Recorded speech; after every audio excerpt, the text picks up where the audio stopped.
general del estado gaseoso. Vamos a adentrarnos en lo que sería la parte respiratoria. La biofísica respiratoria requiere dos partes. Uno, estudiar las leyes de los gases y otro, entender la fisiología respiratoria, que son los movimientos y los traspasos de gases que ocurren a través de la membrana de la membrana pulmonar, que es la membrana de los alveolos.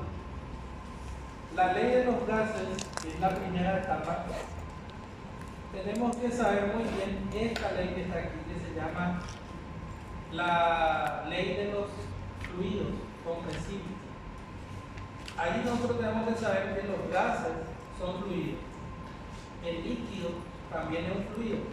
Pero ¿cuál es la diferencia entre el gas y el líquido? El gas es totalmente compresible, o sea, yo puedo comprimir al gas hasta lo más que yo pueda, y eso se llama fluido compresible. En cambio, al líquido yo no lo puedo comprimir, sería fluido incompresible. El líquido, por ejemplo, si ustedes tienen 1 litro de agua y comienzan a apretar, va a llegar un momento que no van a poder comprimir, porque el fluido del líquido es incompresible. En cambio, el fluido del gas es compresible. Lo puedo comprimir lo más que puedo. De ahí surge que el volumen de un gas se puede modificar por la acción de la presión y la temperatura. Si aumenta la presión, si yo aumento la presión, el volumen va a disminuir del gas. Si la presión disminuye, el volumen del gas aumenta. Es una relación inversa entre la presión y el volumen con respecto a los fluidos compresibles. En cuanto a la temperatura, por ejemplo, hace que cuanto más calor hay, el volumen de un gas aumenta. O sea, es una relación directa. Si aumenta la temperatura, aumenta el volumen del gas. Es lo contrario a la presión. La presión es una relación indirecta, porque si aumenta la presión, disminuye el volumen del gas. En cambio, la temperatura, si aumenta la temperatura, aumenta el volumen del gas. Es una relación directa. Entonces, el volumen de un gas puede sufrir modificaciones por la acción de la presión y la temperatura. Es algo que tenemos que saber muy bien y que de aquí en adelante vamos a tener que saber en todas las leyes de los gases que vamos a ir apreciando. Aquí están viendo una figura que representa la ley de Avogadro. Amadeo Avogadro, un científico, había descubierto que aquí ustedes ven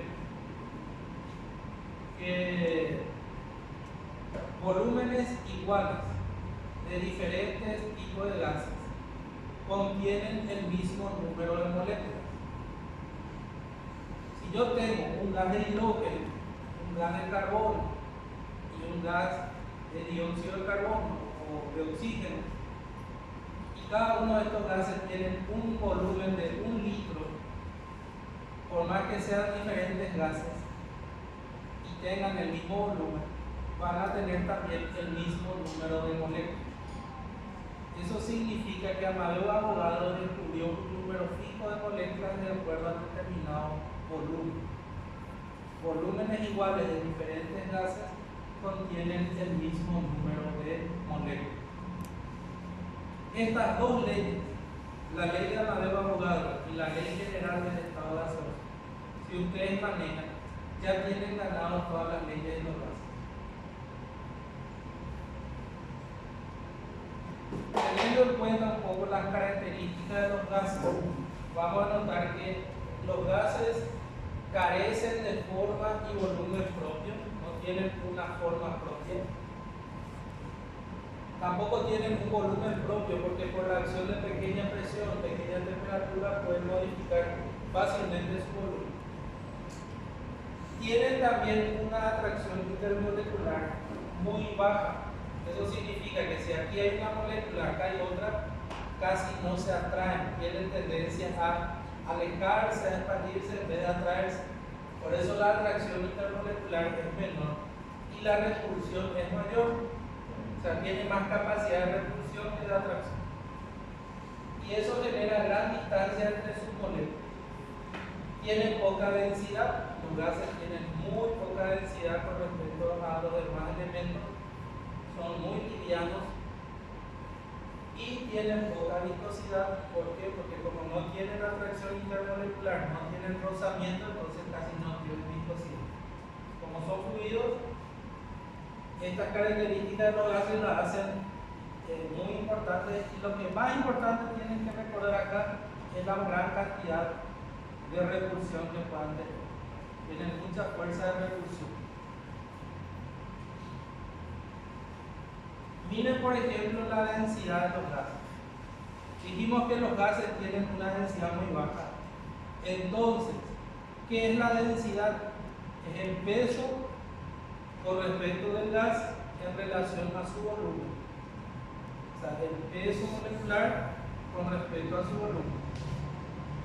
Por ejemplo, un mol es igual a 22,4 litros a 0 grados Celsius y a una atmósfera de presión.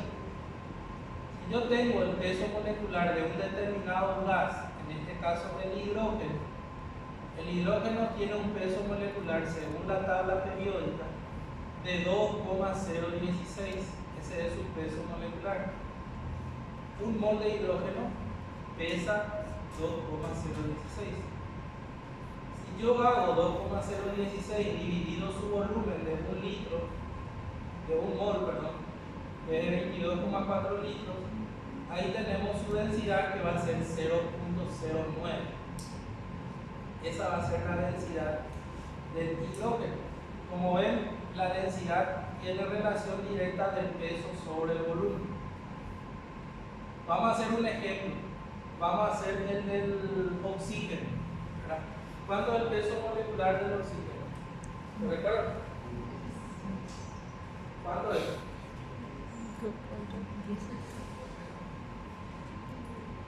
Del oxígeno. 12.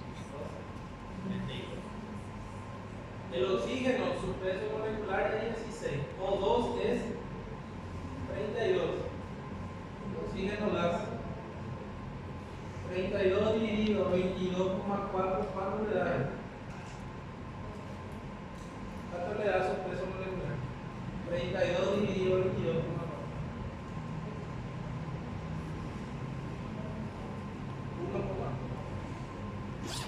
1,4 es su densidad. ¿Y el CO2? ¿Cuánto sería? El oxígeno es 32. ¿Y el carbono cuánto? 14 o 12. O 12. 12 o 14. ¿Cuánto es el peso del carbono? Peso molecular del carbono. Google 12. 12. 32 más 12, ¿cuánto le da? 44. 22,4. ¿Dividido cuánto da? 44 dividido 22,4. ¿Cuánto le sale la densidad? ¿Cuánto?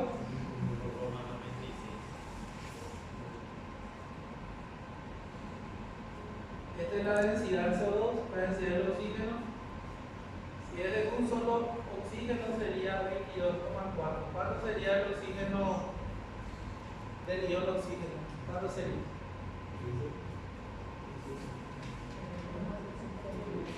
0,71. ¿Y el hidrógeno?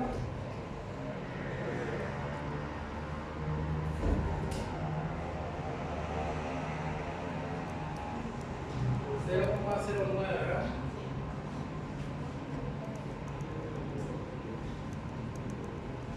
Eso se llama densidad. En fisiología respiratoria, saber la densidad de los gases es muy importante. Porque, por ejemplo, ustedes saben que en la sangre hay una célula que se llama eritrocito, glóbulo rojo. El glóbulo rojo es una célula muy especializada porque él tiene la capacidad de captar oxígeno y captar CO2 y transportar en la sangre. Por ejemplo, las arterias transportan sangre oxigenada porque transportan eritrocitos cargados de oxígeno que llevan a las células para que el oxígeno sea distribuido a todas las células del cuerpo. Pero también está el CO2. Pero si el CO2, si yo soy el oxígeno y acá está el CO2 y jugamos una carrera para ganar quién llega primero a la pared, está acá, ¿quién va a ganar? ¿El más liviano o el más gordo? El más liviano, va a correr más fuerte. ¿Quién le va a ganar al oxígeno y al CO2? ¿Quién piensa que va a ganar la carrera? El oxígeno. El oxígeno es más liviano que el CO2, que el dióxido de carbono. Eso significa que el eritrocito tiene más afinidad al oxígeno que al CO2. Por eso se fija primero el oxígeno, se va a todo el cuerpo, se distribuye al tejido y después se une el CO2 para ser eliminado en el aparato circulatorio. Oxígeno distribuye, CO2 se excreta. En cada respiración nosotros inspiramos oxígeno y excretamos CO2. Inspiramos oxígeno, expiramos CO2. Justamente por la densidad de los gases. Una de las características que tienen es la densidad. La otra es la concentración. Por ejemplo, si yo tengo aquí el ambiente y aquí tengo el cuerpo humano, el oxígeno, ¿dónde hay más? ¿En el ambiente o en el cuerpo humano? ¿Dónde hay mayor cantidad de oxígeno? ¿En el ambiente o en el cuerpo humano? ¿Dónde hay más? Ambiente. En el ambiente. En el ambiente hay mayor cantidad de oxígeno, acá hay menos. Por eso el oxígeno pasa del ambiente al cuerpo. Eso se llama gradiente. ¿Qué es gradiente? Gradiente es la diferencia de concentración. Una molécula se puede movilizar de mayor a menor sin gasto de energía. Respirar es gratis. Hasta ahora, nadie no inventó algo para cobrar para respirar. Aunque en el COVID intentaron. El agua pues ya no es gratis, el agua ya se tiene que pagar para tomar. Pero respirar continúa siendo gratis. En algunos países ya se paga un aire limpio. En China eso creo que ellos pagan una tasa para tener aire limpio en su casa. Pero también no también. El oxígeno pasa del ambiente al cuerpo humano a través de un proceso que se llama difusión. Ustedes saben lo que es la difusión, ¿no? El movimiento de moléculas a favor de su gradiente, siguiendo su gradiente de concentración de mayor a menor. Por eso el oxígeno ingresa. Cuando yo inspiro, no es el CO2 el que ingresa, es el oxígeno. Porque yo cuando inspiro, entra el oxígeno. Por más que el CO2 también hay en el ambiente. Pero ¿por qué no entra el CO2? Porque el CO2 hay mayormente ubicado, es mayor el CO2 en el cuerpo y menor en el ambiente. Entonces la única manera para que el CO2 se movilice es del cuerpo para el ambiente. Entonces si yo inspiro, no va a poder entrar CO2 en contra de su gradiente, porque hay más CO2 adentro que afuera. Por más que haya CO2 aquí. La respiración es un proceso de difusión de gradiente. Es por eso que cuando nosotros inspiramos, los gases se movilizan de forma diferente, porque los gradientes generan la movilización de estos gases.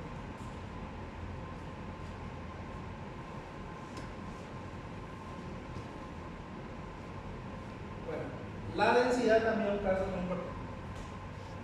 Ley de abogado.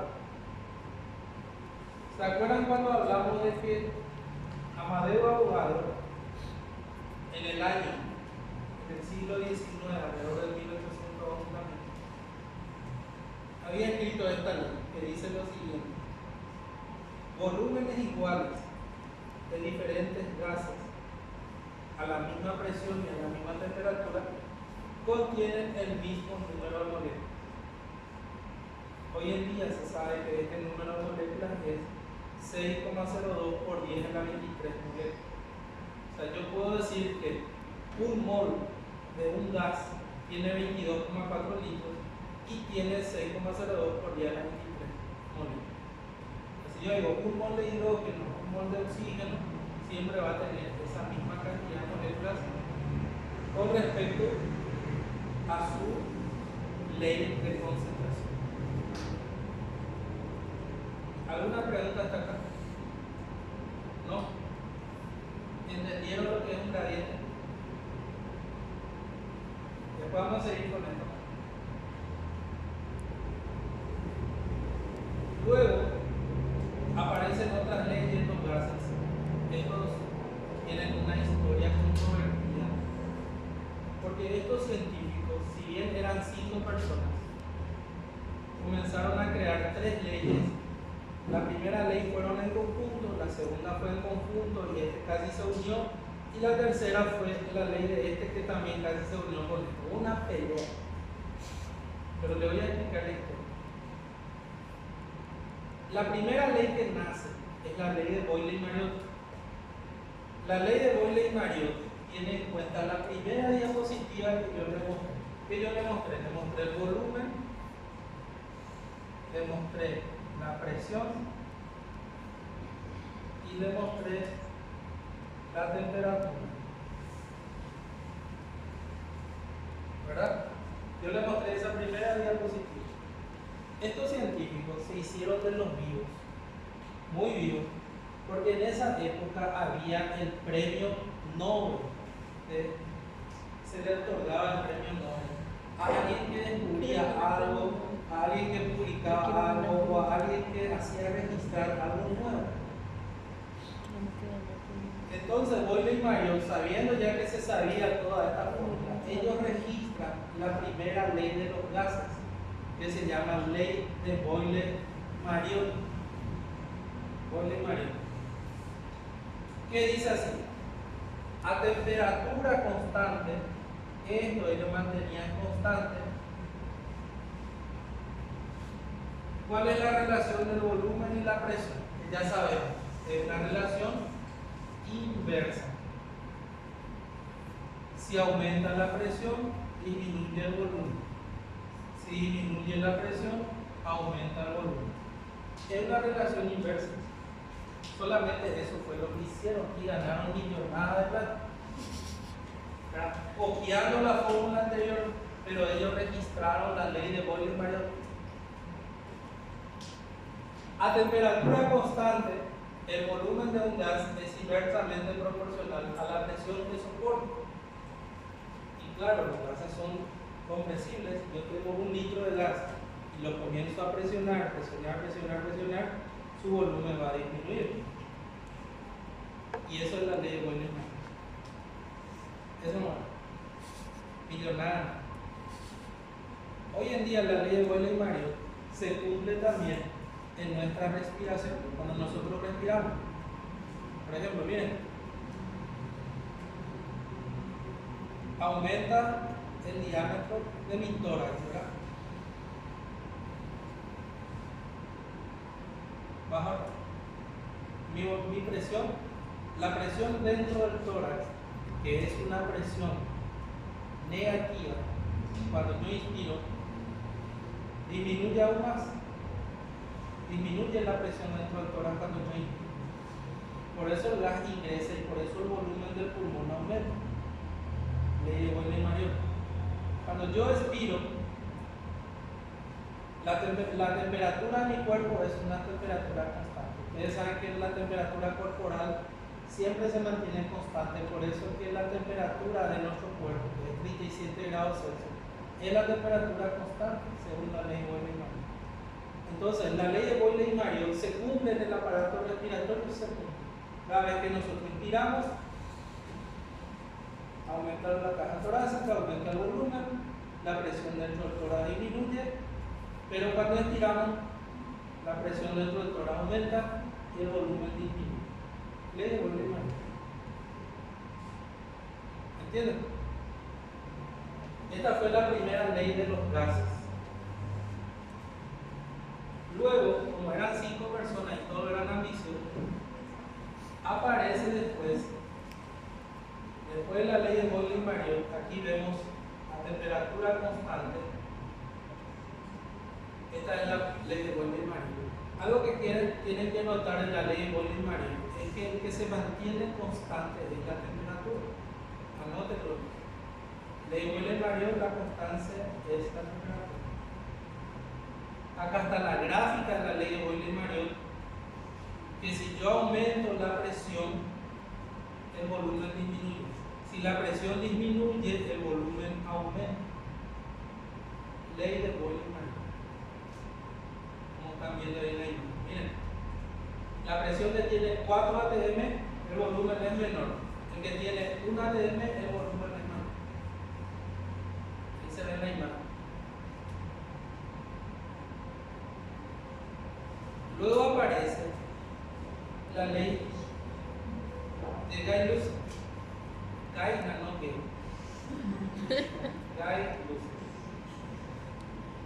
Guy-Lussac habla de que es la misma fórmula otra vez.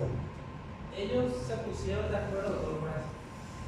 En este caso, la constante no va a ser la temperatura, sino que va a ser la presión.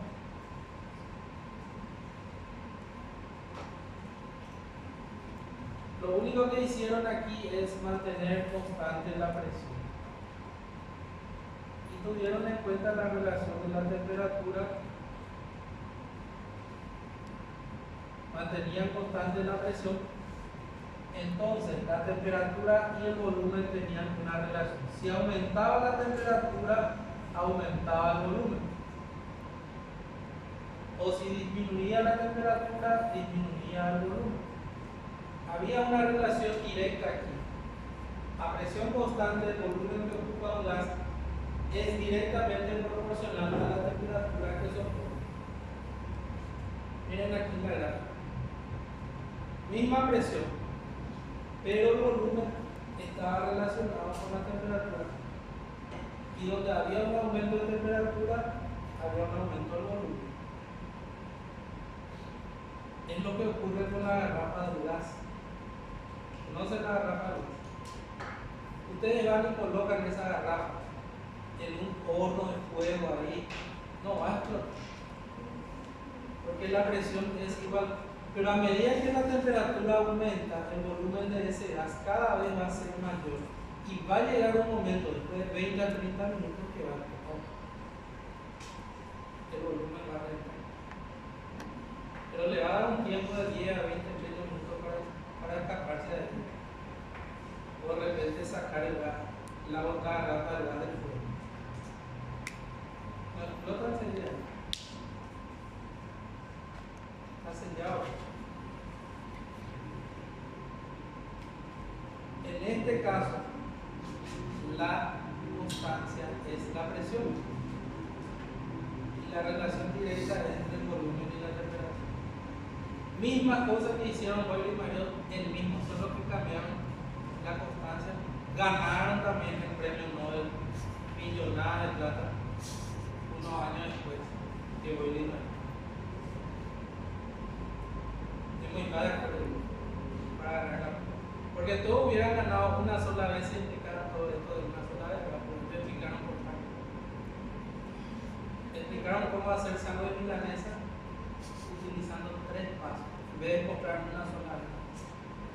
Cómo hacer sándwich de milanesa. Se pone pan, la milanesa, jamón, queso, huevo y lechuga. Esto casi no habían explicado, pero ellos dijeron, no, vamos a explicar primero el pan y el jamón y el queso. Después aparte de la milanesa y aparte el huevo y la verdura. Le traímos 3 comidas en la mesa. Y la tercera ley se llama, como quedó uno solito, se llamaba Charles.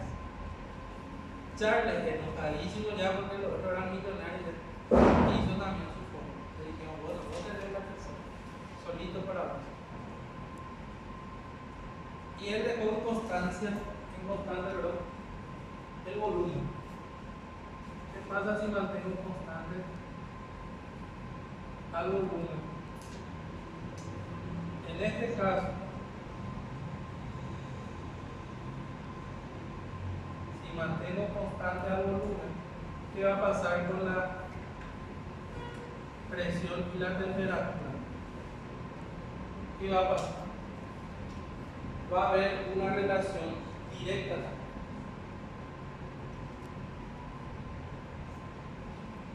Esta es la gráfica de la ley de Charles. Miren, el volumen está constante. Han sellados los frascos. Acá hace frío, acá hace calor. Pero miren la presión cuando está ahí. Ahí tenemos un ATM y allá tenemos 1,37 ATM. Es lo que pasa con la garrafa del gas. El volumen está constante, pero la temperatura va a hacer que la presión cada vez sea mayor y va a llegar a un momento que va. El aumento de la temperatura aumenta la presión. O si baja la temperatura, la presión también disminuye. Es una relación directa. Vieron que estas tres leyes son igualitas que la primera diapositiva. Pero ellos tenemos que enseñarle así de 1, 2 y 3 porque así es. Para comunicar. Incluso en algunos libros de física van a encontrar que la segunda ley de los gases, la ley de Gay-Lussac, también se le llama segunda ley de los gases Gay-Lussac y de Charles, porque a veces hay libros que reconocen a Charles que participó también en el trabajo de la segunda ley. O a veces le llaman segunda ley de Gay-Lussac Charles, que es esta tercera que es de Charles, es la segunda de Gay-Lussac. No se confundan, son todos ellos nomás la misma persona. 3 premios Nobel cada uno. Para colmo, después que ellos publicaron este trabajo, aparece otra fórmula de los gases que se llama la ley de los gases ideales, que es otra vez lo mismo que todos ellos están publicando. Voy a poner aquí.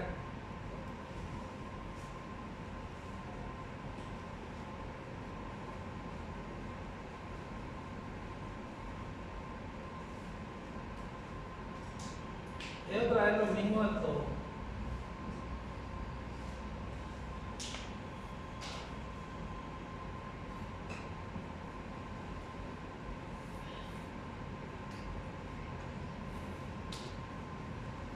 Las características de un gas ideal.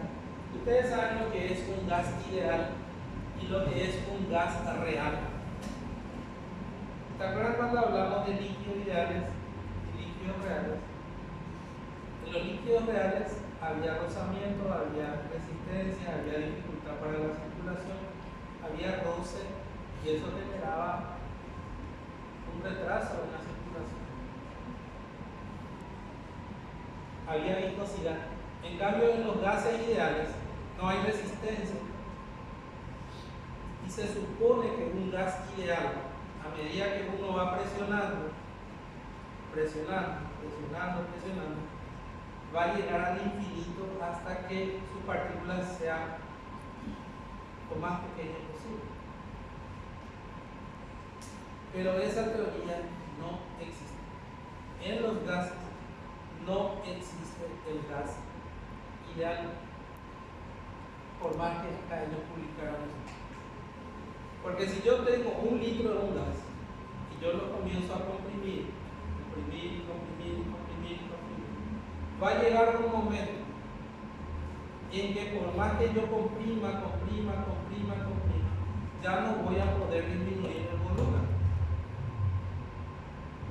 Porque hay un volumen que necesariamente deben ocupar las moléculas de ese gas, que tienen que ocupar un volumen, un espacio, y eso yo ya no voy a poder disminuir, ni por más que presione lo más que pueda. El volumen de ese gas va a ser hasta un cierto límite. Al igual que la repulsión, ¿verdad? Si la repulsión de un gas aumenta, va a llegar un momento en que la distancia va a ser demasiado grande y estos gases ya no se van a atraer y van a desaparecer. Ya no va a haber fuerza de repulsión entre ambos. Significa que en condiciones extremas de presión y de repulsión, los gases ideales no existen. En condiciones extremas de presión, extremas de repulsión.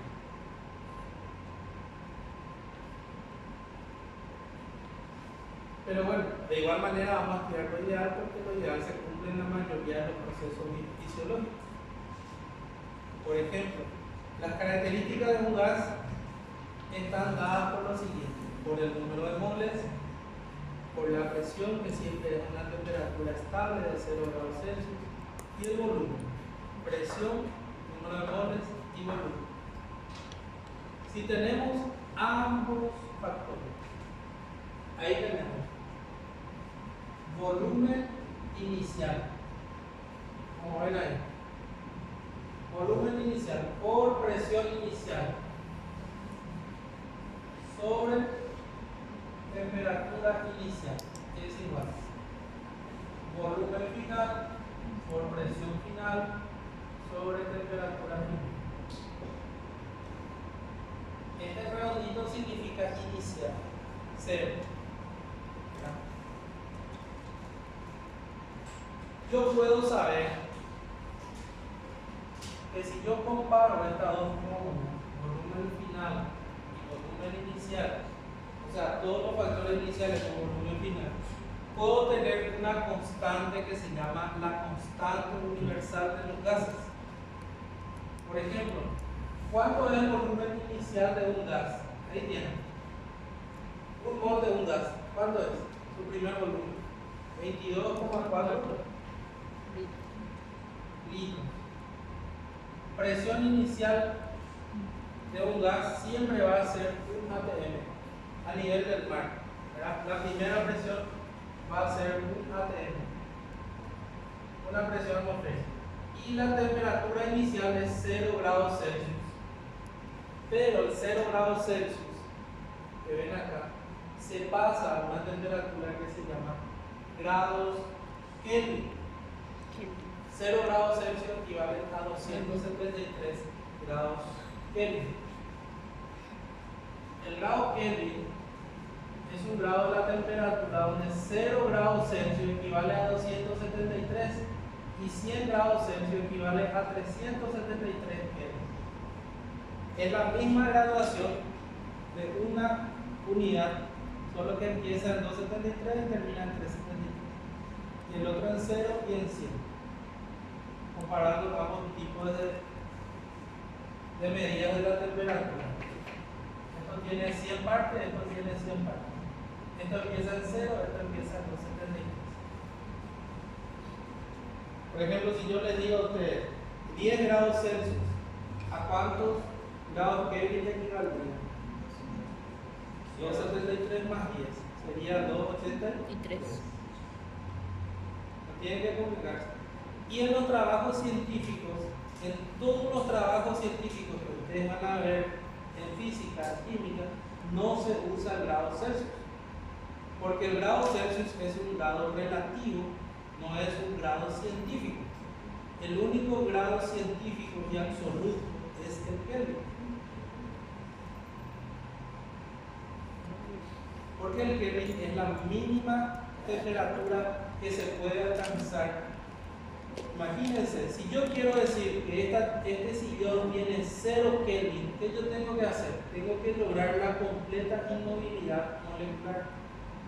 Cuando las moléculas no están en movimiento, están quietas uno con la otra, se tienen 0 Kelvin, cosa que es imposible hasta la fecha. Nadie ha logrado una temperatura tan baja de llegar a 0 Kelvin porque es contra las leyes físicas del universo.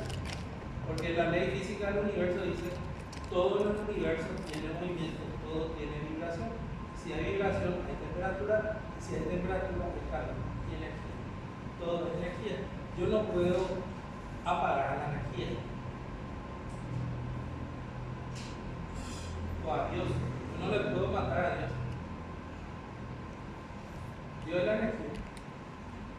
Y eso es una utopía. Nunca nadie va a lograr el 0 Kelvin.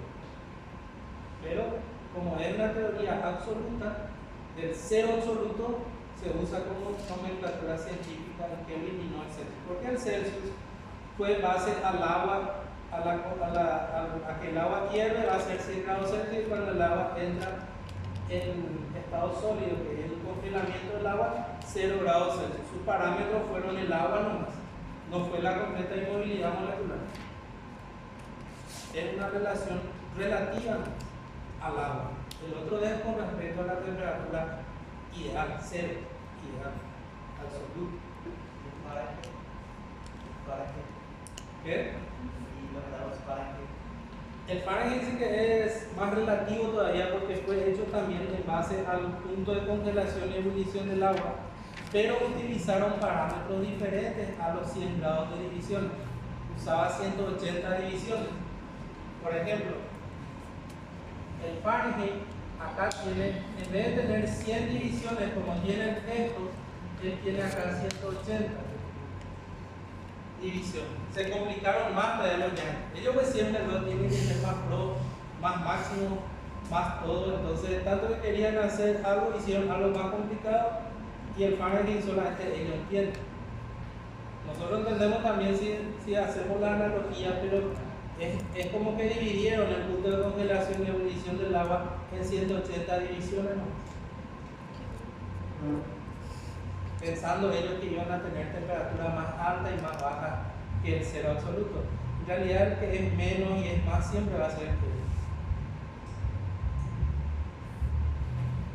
es. Y el Celsius fue creado para la facilidad de las personas nomás, porque el Celsius también tiene grados negativos. Porque si yo puedo decir 0 Kelvin equivale a ¿cuántos grados Celsius? Menos 273. O sea, yo puedo usar el Celsius con valores negativos. O hace hoy menos 5 grados. Entonces menos 5 grados equivale a 268 Kelvin, ¿verdad? Puedo decirlo así. Si ustedes se fijan, les voy a contar algo para la vida. Cuando ustedes crean algo con un propósito para el bien, siempre va a prosperar. Siempre va a prosperar. Y su ideal es hacer el bien. Por ejemplo, yo voy a inventar la computadora para que las personas puedan guardar sus archivos y todo eso. Hoy todo el mundo usa computadora. Porque la idea fue algo bueno. ¿Entienden? Carlos dice, bueno, yo voy a inventar ¿cómo se llama este horno? El BlackBerry, ¿cómo era el inventor de la Carlos BlackBerry? Él inventó el teléfono con el fin de que tenga la tecla de la computadora en el teléfono, ¿verdad? Esa era la moda, escribir con las teclas de la computadora en el teléfono. Después vino Samsung, le fundió la vida, porque Nokia y Samsung que crearon, las pantallas ya estaban las teclas estaban en la pantalla. Se fue al más otra vez. Vino otra idea más nueva, más buena. Las ideas pues van pasando de niveles de acuerdo al nivel de bien que fue creado ese nivel. La silla se creó para descansar. Todo el mundo usa la silla.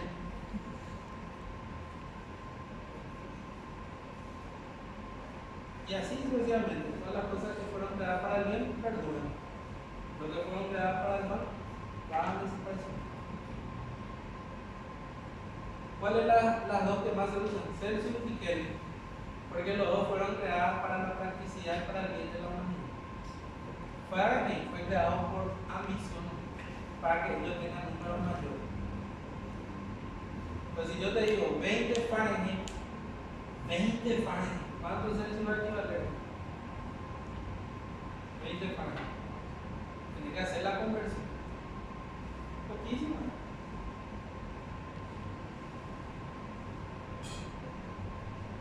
Y eso es lo que le digo, porque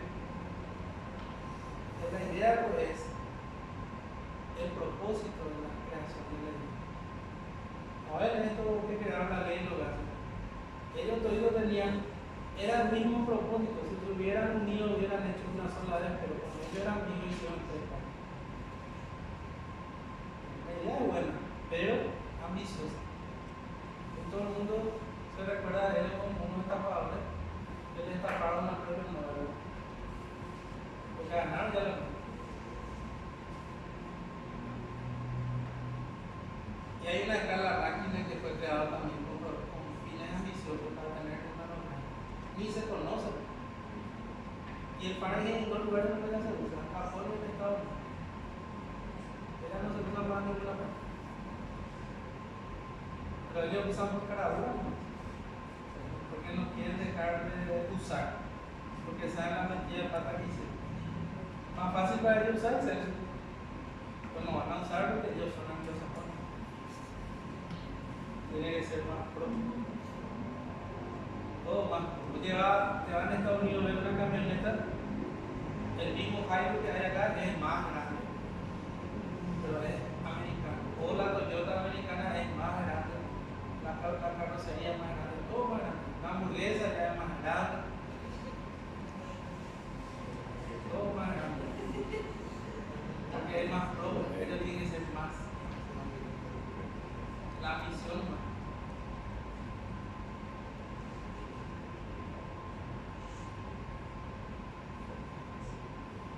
Bueno, constante universal de los gases. Entonces, volumen inicial 22,4 litros. Presión inicial 1 atm. Temperatura inicial 273 Kelvin. Si yo hago ¿cómo se le llama eso? La conversión, voy a tener así.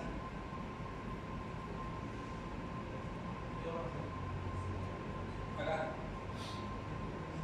Si hago la conversión de 1 atm por 22,4 dividido temperatura 273, que sería esto que estamos viendo aquí, me daría un valor de una constante que se llama R.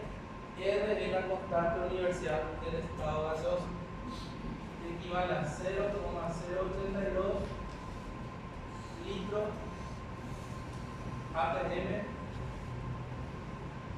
y el grado. O 0,082. Si ustedes me preguntan ¿de dónde sale 0,082? Es del volumen inicial, presión inicial, temperatura inicial según el grado frío. De ahí nace la letra R, que ven ahí. La R es igual a P por B por T. Y luego esa T que está aquí dividiendo pasa a multiplicar acá. R por T es igual a P por B. Eso por B. Se le agrega el número de moles. El número de moles se le agrega a la R y a la T. De ahí queda N por R por T es igual a presión por volumen.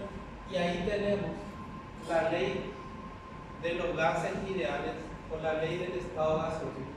Si yo hago aquí lo mismo, si mantengo constante la temperatura, la presión y el volumen tienen relación inversa, que fue lo que hicimos ley de Boyle-Maillard. Si mantengo constante la presión, el volumen tiene relación directa con la temperatura, ley de Green. Si mantengo constante el volumen, la presión y la temperatura tienen relación directa aumenta la temperatura, aumenta la presión, ley de Charles. Todas esas leyes, las tres leyes que nosotros vimos, viene otra vez de esta ley general del estado gaseoso, que es la ley de los gases ideales. Papá y Baikuri bajan con la niña de la fórmula.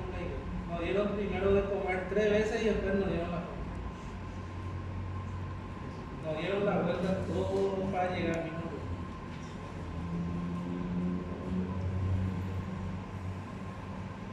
Pero está bien, fueron letrados.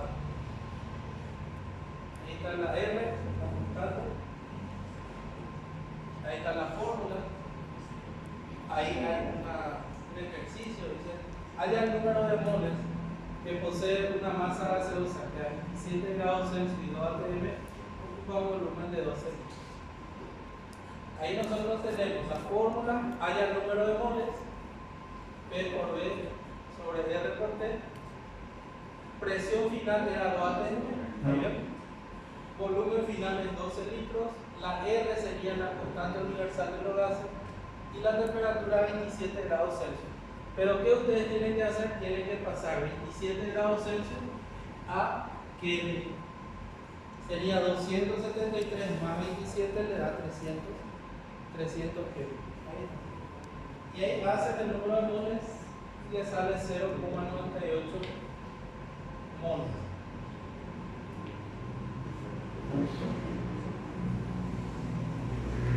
Es la ley de liquidez de los gases.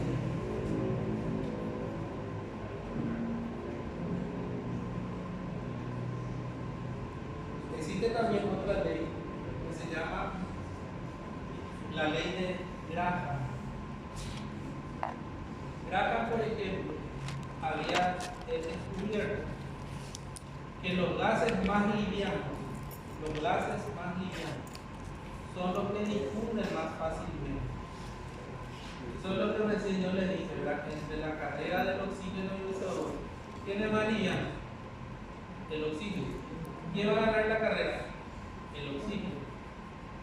Entonces, los gases más livianos son los que difunden más rápidamente. Graham había descubierto que la velocidad de la difusión de un gas puede difundir rápidamente, depende exclusivamente de su peso molecular, o sea, de su densidad. Los gases menos densos son los que difunden más fácilmente.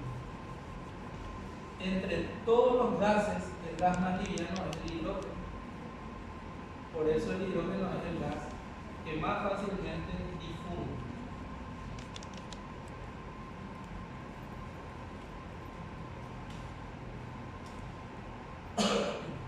¿Se acuerdan de la bomba atómica de Hiroshima y Nagasaki?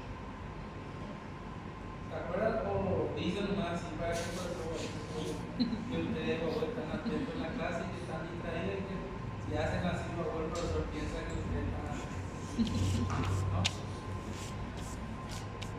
¿O realmente se acuerdan de esa bomba atómica?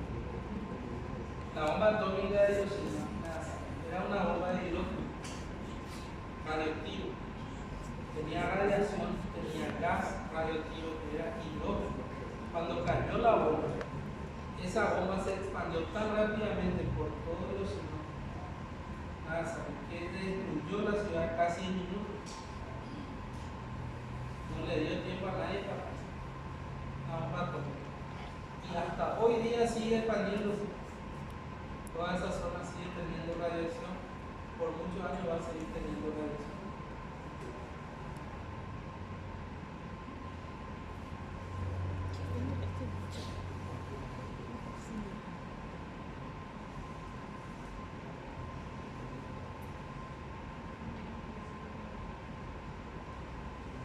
Luego de la ley de Graham, que habla de que los gases más livianos difunden más fácilmente, está también la ley de Adolf Fick. La ley de Adolf Fick creo que ustedes ya conocen, ¿verdad? La ley de la difusión, ¿se acuerdan o no? Ahora ya nadie me dijo así porque ya sabe. Le voy a explicar. La ley de Adolf Fick es la ley de la difusión. Toda difusión se rige por la ley de Adolf Fick. ¿Qué dice la ley de Adolf Fick? ¿Cómo dice? La tasa de difusión la tasa de difusión es igual al gradiente de concentración, o también se le llama gradiente de presión, igual a más, por el área o la superficie en el cual va a difundir. Y por último, la solubilidad.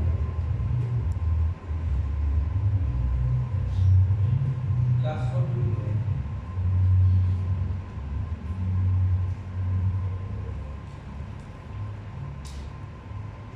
Sobre la distancia o espesor de la pared por la densidad o el peso molecular. Sería la densidad.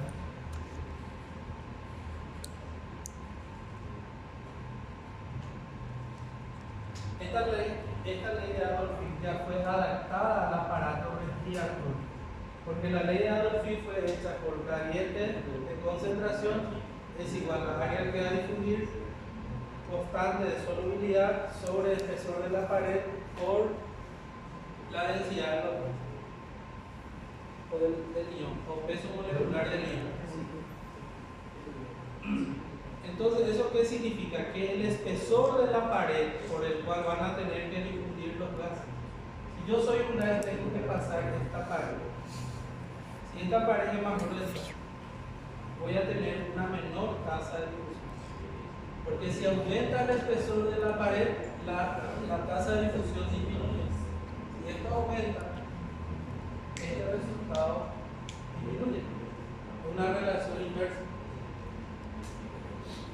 En cambio, si tengo una espesor de la pared muy baja, la densidad va a ser, la tasa de difusión, va a ser mayor y el gas va a difundir más fácilmente. Por eso que si yo tengo, por ejemplo, al alveolo, si este es el alveolo es un pequeño saquito de aire en el cual el aire entra y sale dentro de los pulmones. Si este alveolo entra el aire aquí, el aire tiene oxígeno, tiene CO2, tiene nitrógeno, tiene vapor de agua. Todo esto es el aire que respiramos. ¿Cuáles son los gases que van a difundir? Lo único que son difundibles en el cuerpo humano es el oxígeno y el CO2. El nitrógeno no difunde porque no tiene solubilidad. Si no hay solubilidad, si la solubilidad es cero, la tasa de difusión va a ser cero. Porque el nitrógeno es el gas más abundante que hay en nuestro planeta, pero no difunde las membranas alveolares, no tiene solubilidad. Si la solubilidad es cero, la tasa de difusión es cero.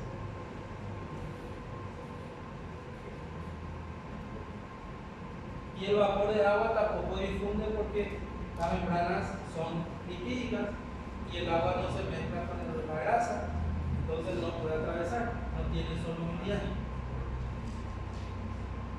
En cambio, entre el oxígeno y el CO2, ¿quién tiene mayor peso molecular?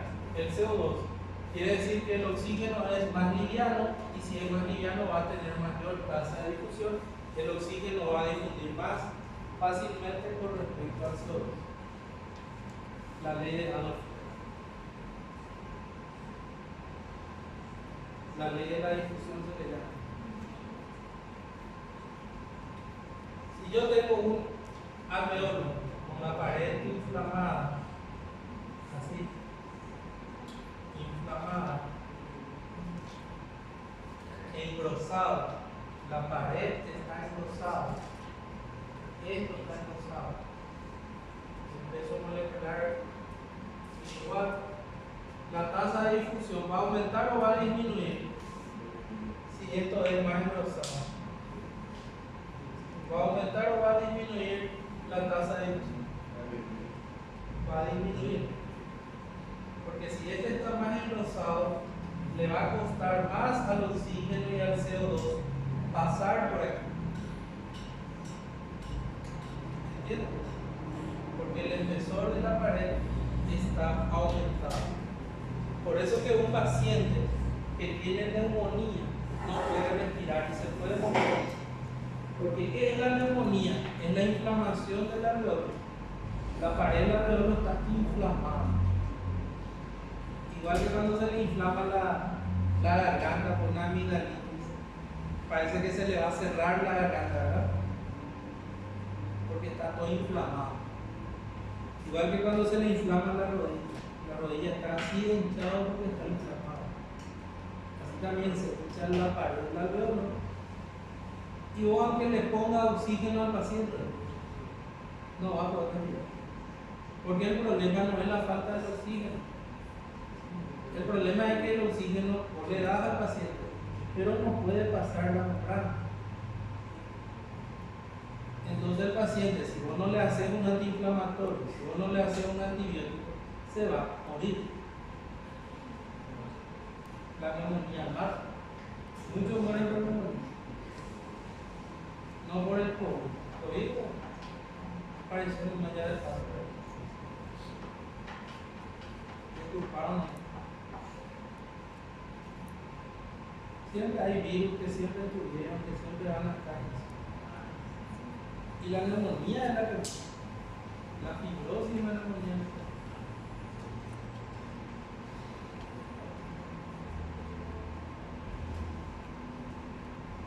Igual que cuando hay un edema pulmonar. Si hay un edema pulmonar, el espesor de la pared del alveolo aumenta el tamaño por la inflamación del edema. Y tampoco la persona puede respirar. Ni aunque le pongan 10 litros de oxígeno ahí, le abren en el hospital, igual se va a morir.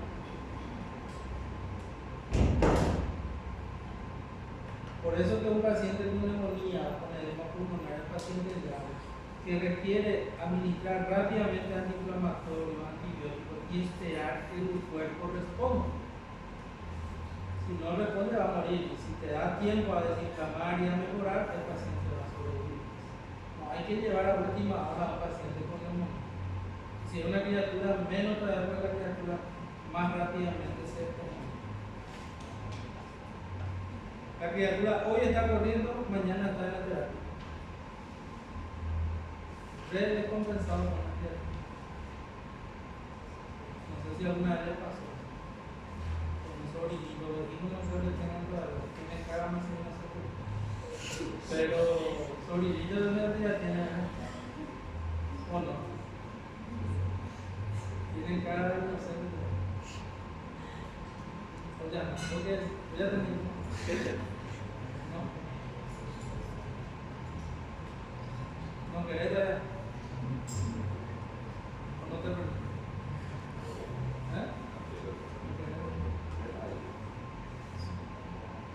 Que no sea tarde más.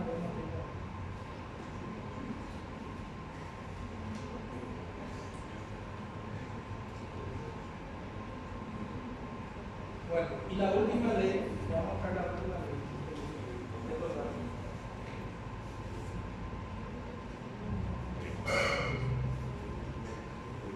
Se llama la ley de Dalton.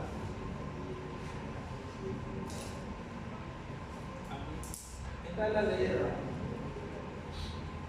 Esto es algo muy interesante porque en una mezcla de gases que no reaccionan entre sí, la presión total, o sea, la presión final, es igual a la suma de las presiones parciales. Aquí tenemos nitrógeno, oxígeno, CO2, vapor de agua, y yo puse ahí es nuestro aire atmosférico, el aire que nosotros respiramos. Nuestro aire no es puro. Mentira que acá vengan acá a respirar, acá hay aire puro. El aire puro es una mezcla de eso, donde hay nitrógeno, oxígeno, CO2 y vapor de agua en gas. Si nosotros sumamos todo esto a nivel del mar, esto es el valor a nivel del mar, tenemos 760 milímetros de mercurio. De ahí que un ATM, una atmósfera de presión, es igual a 760 milímetros de mercurio. Miren el oxígeno. El oxígeno ocupa el 21% del aire atmosférico. sea, si yo hago el 21% de 760, me va a salir 159. El nitrógeno, miren el nitrógeno, ocupa casi la totalidad, 597. ¿Cuánto sería el porcentaje comparado con el aire atmosférico? Vamos a hacer el cálculo. 597 dividido 760 por 100, tenemos casi 78,5% de nitrógeno. Casi 80%. Y el CO2, que es 0.3 dividido 760, me da casi 0.03% nomás del aire atmosférico. Casi nada. No es 0.5, 0.03. El CO2 es bajísimo dentro del aire atmosférico, pero el CO2 es mayor dentro del cuerpo, ¿se acuerdan? Por eso que el CO2 sale afuera y no entra adentro.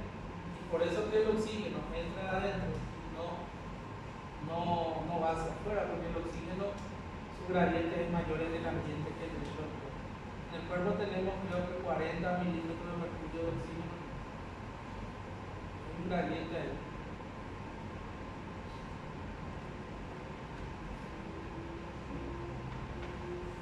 Esta es la ley de Dalton.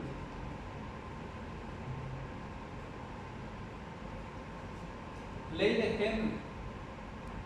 La última ley, la ley de Henry. Esto habla que un gas puesto dentro de un líquido se disuelve y alcanza una concentración directamente proporcional a su presión parcial. O sea que si yo esto implica que la presión parcial es igual a la concentración. Cuanto más sea la presión parcial, mayor va a ser la concentración de ese gas en ese medio. O sea, si yo les digo a ustedes aquí en la fórmula de Dalton, ¿quién tiene mayor presión parcial acá? El nitrógeno. Entonces el nitrógeno tiene mayor concentración en esta mezcla de gases. Lo que decía Henry es que la presión parcial equivale a la concentración. Muy bien. ¿Alguna pregunta acá de la ley de los gases? ¿No? ¿Sí? ¿No? ¿Seguimos? ¿Tienen acceso? O sea, ya, seguimos.